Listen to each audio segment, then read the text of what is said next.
Hey guys, Teresa here. Welcome back to my channel, Lost My Thread. I'm here today to catch you up with everything I sewed and got up to in the month of August.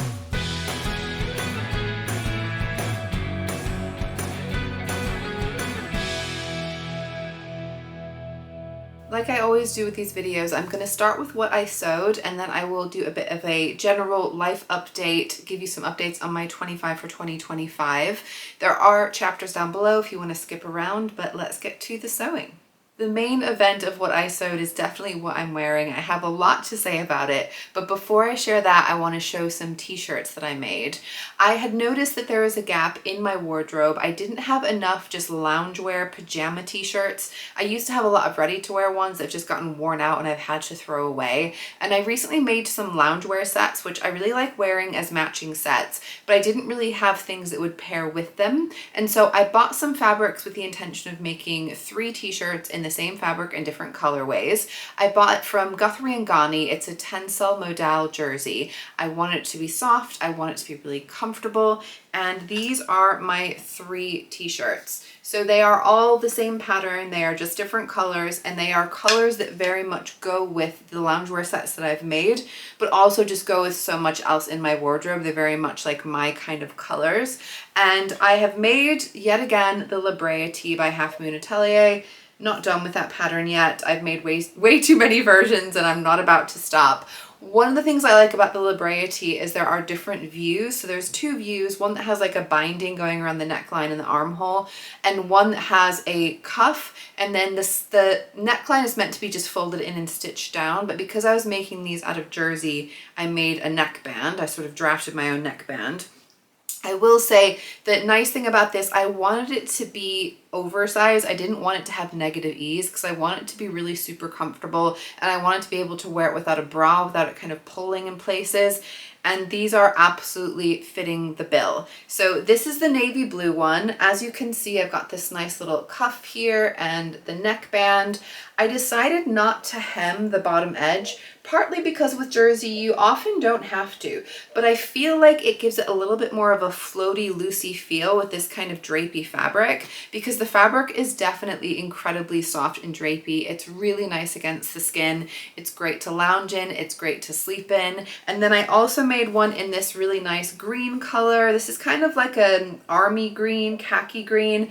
Very much the same design. There's nothing that exciting. This t-shirt has just like a grown-on sleeve, short sleeve. It has multiple bust cup sizes, so I'm always really confident with getting the fit. I sized up on this compared to my previous versions because my body measurements have changed, and I'm really happy with just like the right amount of oversize. It's very much what is in the pattern, what they recommend for sizing. So this mustard yellow one I love. I've actually worn this one already, and the bottom edges started to curl just a little bit because I've washed it since I've made it. The other ones I haven't washed yet because I haven't worn them yet, but I do like the little curling edge there. I think these are going to be such a great staple for me. Like I said, I really need to get some just like basic t-shirts that I can mix and match with my different loungewear, and these are going to be fantastic.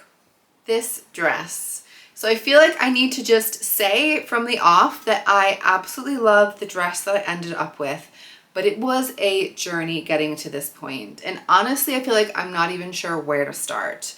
Let me start by telling you this is the Holyoke dress by Cashmerette. It is a beautiful dress. It has princess seams in the bodice, both at the front and the back. It's really nicely fitted and shaped. It's an A-line skirt with some nice big roomy pockets. There is an elastic at the back of the waistband just to help to kind of bring everything in and make sure that it fits really nicely at the waist. But then also I always do enjoy elastic at the back because you get that little bit of flexibility when you're moving around and when you're sitting, when you're bending. I will say the elastic at the back, it's not super gathered, so there's not a ton of fabric gathering up. And the reason I mention that is when I have made the skirt version, I wasn't able to pull it over my hips without unbuttoning the buttons. So just to say, it's not that much fabric gathered at the back, but just a little bit, and I think it gives a really nice shape and silhouette overall. The process of making this dress, on the other hand, was really quite intense. So I think I'll start with what my intentions were. So if you guys saw my spring sewing plans, you might remember I was planning to make a top and a skirt using this pattern, a peplum top and a matching skirt in all the same fabric. So this is a Merchant & Mills linen, yarn dyed linen, their festival print. I love the colors on this fabric. I love the scale of the check pattern. I feel like it is just so beautiful and so vibrant and so fun. Unexpected color combinations that I really appreciate. The buttons are also Merchant & Mills, and they are one of their, I think they're cotton. I'll put up on the screen what they're made from, but the color is absolutely spot on. I bought them with the fabric at Merchant & Mills, so I knew that it was going to work really well together. And I wanted to make a peplum top and a skirt, and I did, and now I have a dress.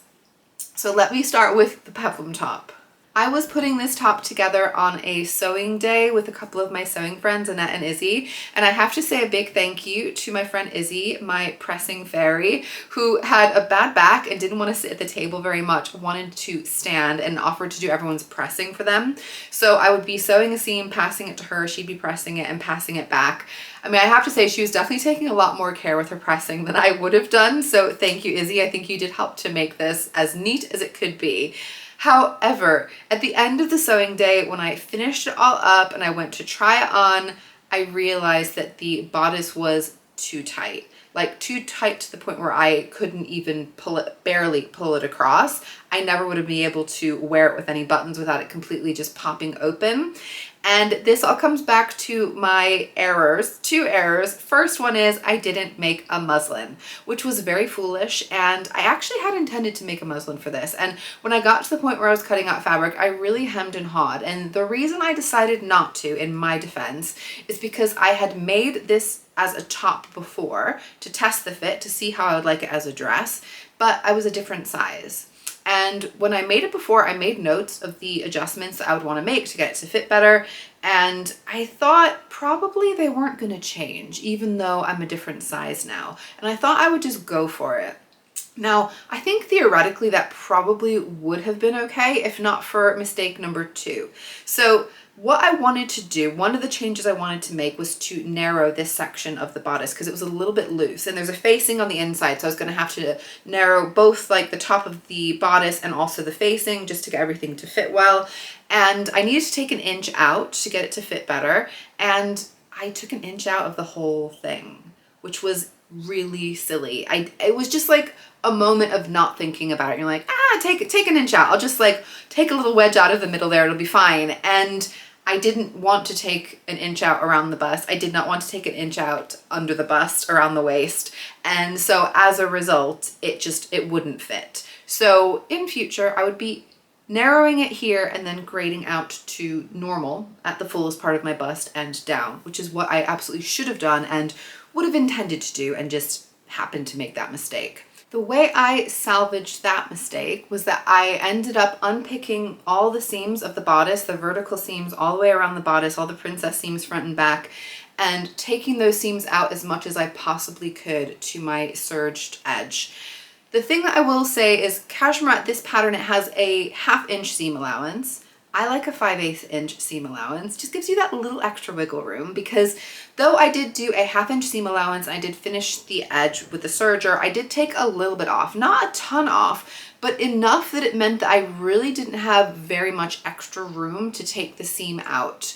Now, as you can see, it does fit me, it does go across, but it is tighter than it is intended to be.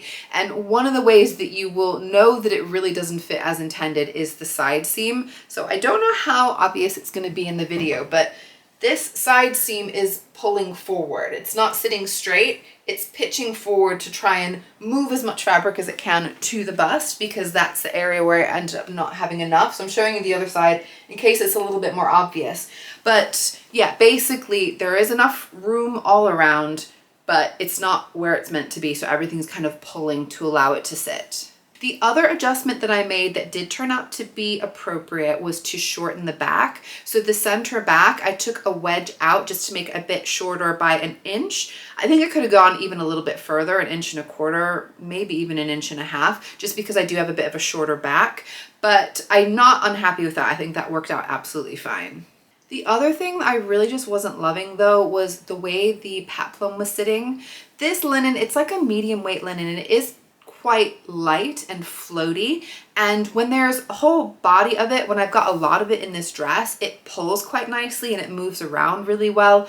But when it was the peplum, it was kind of almost like sitting out a bit. It wasn't sitting quite straight down because it just has that little bit of lightness and buoyancy to it, and it looked pretty odd.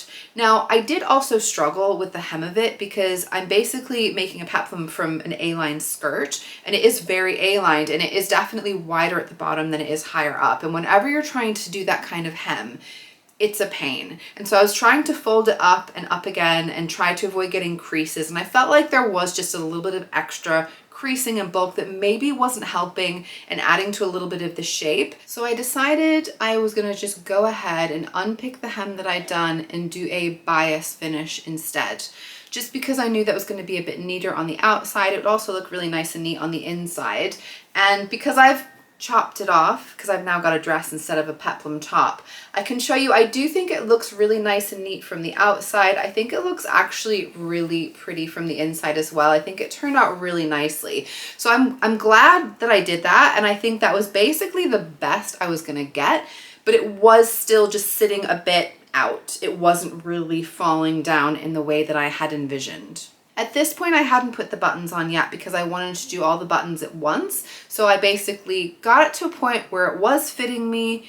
I didn't love the way it was looking, but I was hoping once I got the buttons on and wore it with the skirt, it was gonna work. So I put it to one side to start the skirt. The skirt, I have to say, came together really well. No complaints, everything came together nicely. The only thing I will say is the pockets, they're just like a floppy side seam pocket, which is not my favorite kind of pocket.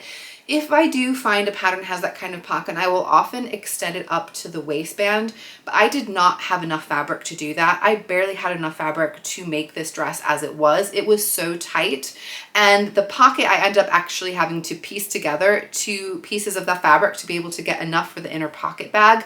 So there's no way I could have done that. And I did find as a result that when I made the skirt, I did feel like there was just a bit of extra bulk in the hip area where the pockets were kind of flopping around.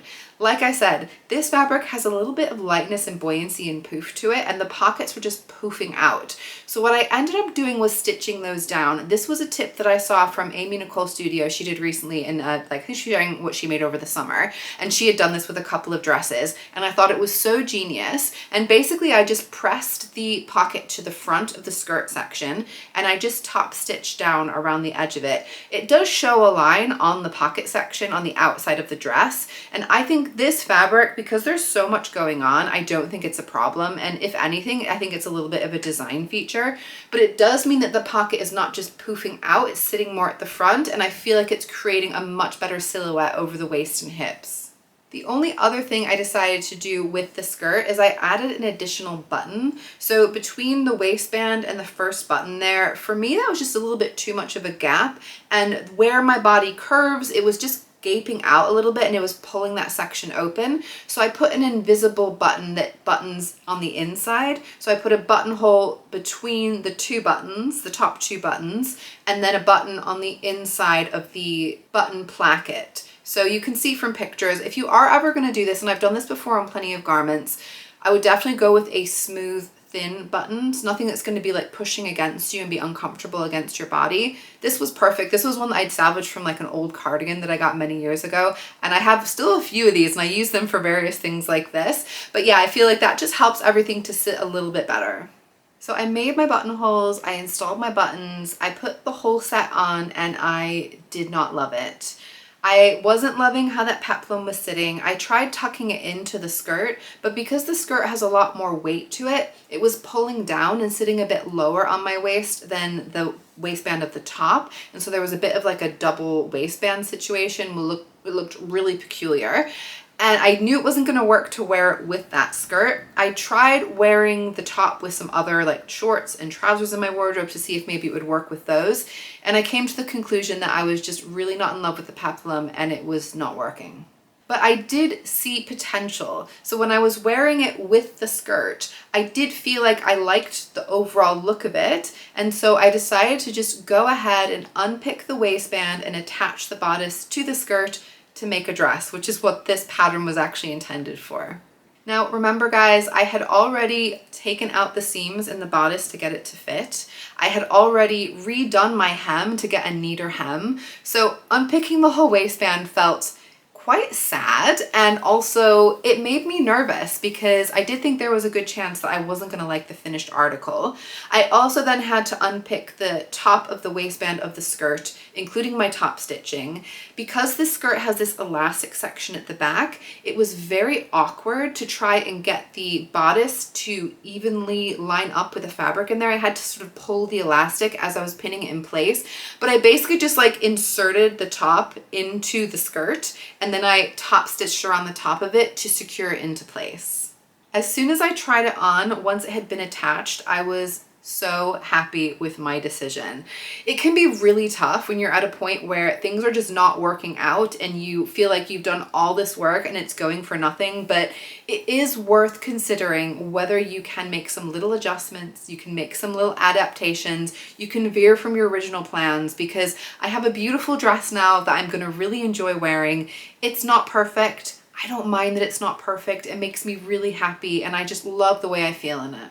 I was a little bit unsure about how well I was going to do to get an even hem on this. I wanted to go for the maxi length, which I feel like is not always the most practical, like getting in and out of a car, wheeling around the office on a chair. It can kind of get caught in things, but I love wearing a maxi dress. It is just so wonderful. It feels great, it swooshes around, it looks really elegant and beautiful. I'm happy with the length that I went with, and I ended up using my Prim, it's like a hem, I think it's called hem marker, which has a little like squeezy pump that shoots chalk dust in a straight line, and the idea is that you like rotate and get it to just like add the little chalk line as you go around.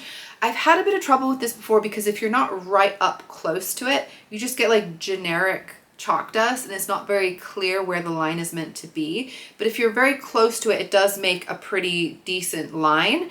And so I was with a mirror trying to work around and do it, and I think it turned out actually really well. When I put all the chalk in place and then I was going to press it, there were definitely some gaps where I couldn't see any chalk and I had to just eyeball where I thought it was going to be level. I think it worked out well, and for me, considering I'm not a lover of hems, I think it came together actually pretty well. The one other change that I ended up making, because this bodice is tight, guys, there was a little bit of gaping between the buttons, and I didn't want to add more buttons. That was going to be like way too much. I think this is the appropriate amount of buttons, but it was just because I have the wrong size bodice, basically. I ended up adding some snaps in between the buttons. Now, I know it feels really fussy. I've got this like hidden button on the skirt. I've got these little snaps in the bodice. It's not, again, it's not perfect, but I think it looks fantastic. I don't think you would know all those things are hidden in there to get it to fit and sit in the right way. And I am willing to go to the hassle of snapping and buttoning all these buttons to put this dress on to feel as great as I do in it. The one other thing that does just kind of niggle at me with this dress is the pattern matching and or lack of pattern matching. And this is just because when I was cutting the fabric out, I was aware that I was not going to have enough of the fabric to pattern match to get everything to look the same at the left and the right symmetrically. And I was cutting everything out on like a single fold, single layer rather than on the fold to try and line things up as best I could, just so like vertical lines would match. And because I cut these two front bodice sections out of a section of fabric that were very close to each other, they end up looking quite matching, which honestly I was not intending. I just thought they were gonna line up enough to look okay. And when I was then cutting out the skirt sections, I ended up having to do some like upside down compared to the other to be able to get all the pieces on. Like I said, I was very tight for space when I was cutting this out. I almost ran out of fabric.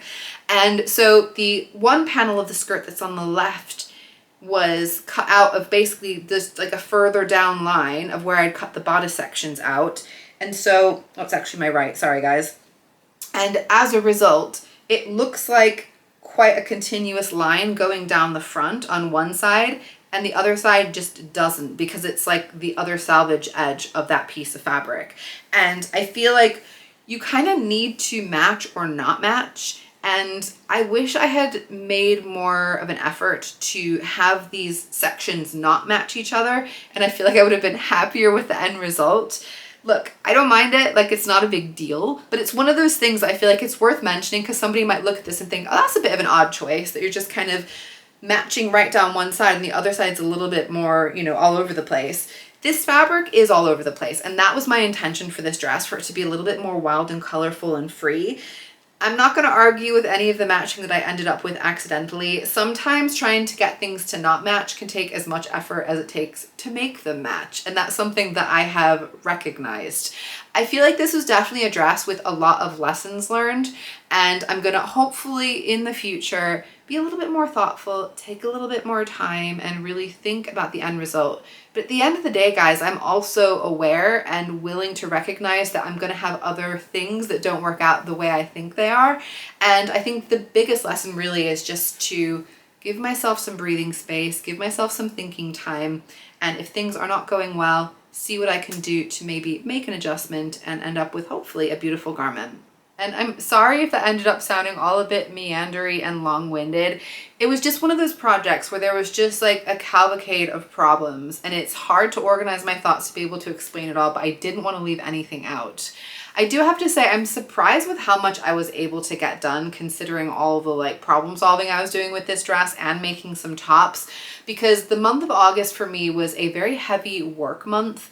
I have quite an irregular working pattern because I work on a team that covers 7 days a week, and sometimes my days off are more clumped together and my working days are more clumped together. And I had a couple of weeks in August where I was working 6 out of 7 days. So I was doing like 3 days I was working, 1 day off, 3 days I was working, twice in a row. And I worked 10-hour days, 8 to 6. So it was intense. And so when I had like my 1 day off, I didn't have very much energy or time to get sewing done, but I did find some time here and there, and I am happy that I was able to get as much done as I did. As far as life updates, there's not a ton to share. I did have a nice day down in Brighton, which is in the south coast of England. I recently shared some fabrics that I picked up from there. I'll put a link to the video if you didn't see that video. But my husband and I had been wanting to take some time to go down to the sea. It was on my 25 for 2025, so I will get to check that off in a minute. But I really like Brighton. We have a lot of fondness and nostalgia for it. I went to Brighton quite a lot when I was younger. One of my best friends went to university there. We used to visit her quite a lot. Brighton, if you're not familiar, it is a seaside town, but is very much like a quirky, funky place. There's a lot of like boho hippie type places there. There's lots of independent cafes and shops and restaurants. It's very LGBTQ friendly. There's a lot of people just dressed in quite wild and wacky and wonderful ways. I feel like it's a place where a lot of people go just to like express themselves and be unique. It's a really fun and interesting place, and I do really like going down there. And I did also want to spend some time by the sea. So I will say we've had really sunny, warm weather recently in the UK, pretty much since the spring, although at the moment it's been a really rainy day, but it had been a really warm spring and summer. And so when we went there, it was summer holidays, kids were off school, it was crowded on the beach. They have a pebble beach as opposed to a sand beach, and I did go to the water and I put my feet in the water, but it was definitely not like the calm, serene seaside idea that I had when I thought about spending a day by the sea. It was still a really fun day and was very much a trip down memory lane because we have not been there for quite a few years. But like I said, I do get to cross it off my 25 for 2025. So my 25 for 2025, if you're not familiar, it's a list of 25 things that I've been wanting to do this year. I don't put too much pressure on myself to get them all done, but it's more just like nice positive suggestions. And I did talk about it at the beginning of the year. I'll put a link down below to the video where I shared more details about it. But on here I had number 24 is to spend a day by the sea. So I'm crossing that baby off. And when I was looking at this list, I realized that I actually forgot to cross one off last month, which was my number 20, The Year of Burton. So what I'd wanted to do was to watch all of Tim Burton's films. I finished those. It might have been July. It could have been June. I think it was July. So I'm going to cross that off too. Now, overall, the list, I will say, is not looking terribly crossed off. I feel like it's been an interesting year with my list, and I'm going to talk more about it at the end of the year, kind of my thoughts and plans going forward with it. But there are some things that are more things that I've been gradually working on and chipping away at. The first is I wanted to complete a jigsaw puzzle a month, and there is a jigsaw puzzle that I completed in August, and that was a Van Gogh painting. It was a really beautiful painting. I always like putting together jigsaw puzzles of artwork because you get to appreciate and see all the brush strokes, you get to see all the cool like color gradations. It's a really pretty painting, but I will say those are also quite challenging jigsaw puzzles to put together because they don't have such clear outlines and edges. My husband and I worked on this one together. One thing I will say with this particular jigsaw puzzle is that it had numbers, or was letters, on the back, and so that it kind of gave you like groups where you could work on like all the B section at once if you looked at the back and found all the pieces that had a B on there, and gradually build it up that way. And I feel like it made it a lot more approachable, and it also made it a lot clearer if you weren't sure if a piece was going to match with the one next to it. You'd flip it over and see, oh no, that's not completing a letter, so I can see that those aren't meant to go together. It was definitely a lovely one and relaxing one to do with my husband, and we did chip away on little sections each at a time, which theoretically you could say kind of feels like cheating, but I do think that is probably as it's intended, and I think it was a beautiful one to finish and one that I will definitely do again. I did also read 3 books in August, which is helping me towards my goal of reading 25 books in the year. This takes me up to 19, and I put numbers down below in the description of my updates and makes videos if you guys want to see like my kind of 5-star rating for the different books that I'm reading. The first one that I finished, I had actually started in July, and I picked it up in a used bookstore in Chicago when we were there last month. Well, not last month now, but like, you know, the previous month. And it was this book. This is The Double by Jose Saramago. This author wrote Blindness, which is one that I read fairly recently. It was the first time I'd read anything of his, and I really enjoyed it. And I was looking forward to reading something else by him. And I thought this was a really good book. It's kind of hard to describe without giving too much away, but basically it's about a man who watches a movie and spots in the movie a very small bit part character who looks exactly like him, like exactly down to like the haircut that he had at the time when this video was filmed. And he starts to become obsessed with trying to figure out who this actor is, because he's not listed like directly in the credits. It's just like with the like cast of characters at the end, because it was such a small character part. And this was written before the days of like IMDb online, where you could just look it up and find out who actors were. And basically, yeah, it's just about him becoming really obsessed with finding him and wanting to meet him, and things that unfold as a result. It is a really interesting book, definitely very thought-provoking, very well written. I did thoroughly enjoy it. And another one that I enjoyed working on throughout the month of August was the Maya Angelou Complete Poetry. She is a poet who, whenever I've seen her work, I've always really enjoyed it, but I hadn't read a ton of it all at once. And somebody had recently sent me a video on Instagram of her reading one of her poems. It was incredible, so moving, made me want to cry, like really powerful. And I decided that I wanted to get a book to read all of her poetry. And I really did enjoy reading it. I feel like she's just such an emotive, such an expressive writer. And I feel like when you read her poetry, you are really like feeling the emotion. It's really beautiful. And the third one I read in August was this one, Bisa Butler Portraits book. This is made by the Art Institute of Chicago based on an exhibition that I saw there a couple of years ago. I really enjoyed the exhibition when I saw it. If you're not familiar with Bisa Butler, she makes the most incredible quilts. It's kind of hard to even call them quilts. They are definitely textile art. They are technically quilts, but she does the most amazing things with color, with shadow, with shading. You really feel like you are seeing a person with character that is brought to life from what she's doing with textiles. It's truly remarkable. Now, she was a painter, like a portrait painter, like trained to be before she was working in textile, and I think that does come across. And it's one of those things where when you're at an art exhibition with a group of people, you can only spend so much time looking at things, right? And also, you know, there's crowds of people. You don't want to be like hogging the spot looking at a really incredible work of art. But getting a book of it and being able to spend all the time you want just like staring and looking at all the details on there is just so nice and satisfying. And also just getting to read a little bit more, some from her words, but also just like researched around her work. It was a really cool book to read, and it made me feel even more excited to see more of her art in the future. If you are ever given the opportunity of seeing Bisa Butler's artwork, I would highly recommend going to her exhibition. She's incredible, truly. And the one other thing I wanted to mention that happened in August is that I discovered threadloop. I have mentioned this in a previous video, can't remember why or the context, but threadloop is a website, it's like a web app, social media, specifically for sewing.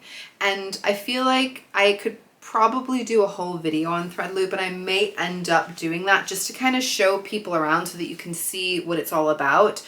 But basically it is a website that you can upload photos of things that you've made, things that you're working on. You can upload your stash of fabrics and sewing patterns. There are discussion boards, like message boards, where people can talk about, I don't know, a sewing problem that they're having or looking for suggestions for things. People also can put together, they call them pattern lists, where basically you put up like a category for sewing patterns and you can upload specific patterns that you think fit the category, or other people can also pick which ones they think work with it. So for example, there are like vintagey, utility chic, romantic white blouses, bags that look like other things, bride's daughter, fall wedding. And what I love is when you click through, you can see ideas that they've had and ideas that other people have had. And somebody has gone to the painstaking effort of uploading all details about different sewing patterns. So like when you click on a sewing pattern, it has all the beautiful images and line drawings from the pattern. It has a description, it has a link to it. It has information about like the size range. It's basically like a souped up version of what I've done on my own Trello, where I'd uploaded images and descriptions of all the patterns and links to the patterns. So thank you to whoever has done that. There's also pattern reviews on there. There is so much on this site, and I have to say, I feel like it's scratching the itch that I had when I've been debating whether or not to leave Instagram. I will say it doesn't have direct messaging, and that is the only thing that I feel like is probably keeping me there on Instagram. I like being able to interact with people. Sometimes you guys message me. I have other friends that I only talk to through Instagram. If there was a direct message feature on threadloop though, I could possibly just swing on over. I will say the other thing that I really like about it is that you can just look at a feed of all of the projects that people have been making and uploading, and they don't have to be people you know or you follow. You are seeing literally everything that has been uploaded that somebody sewed recently. And I feel like that just means that you're not getting this kind of this bubble, this suggested feed that you get on other social media. You're getting the whole of everything. There's no ads on there. It's a free site. There is like a paid version, which I mean, I'm not personally going to bother. I do appreciate the work that has gone into it, and I appreciate the site.